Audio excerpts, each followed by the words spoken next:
Payalincho nang umdanaka Payalincho nang padanaka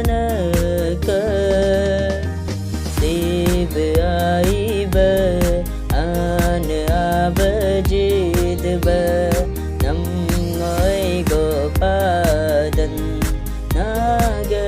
aiba Iyakam tomadan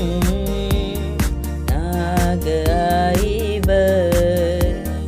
Iyakam tomadan Ogaba nam ngoi go padan Ogaba nam ngoi go hundan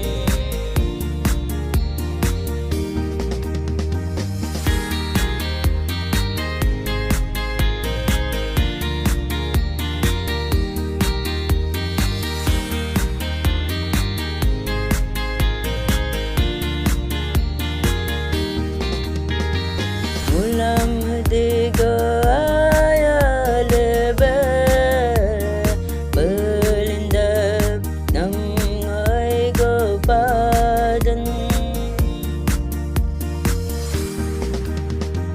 Payalincho nam ngo umdanaka Ugumilingam jidiba nam ay go padan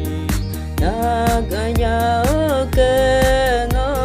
sibidodan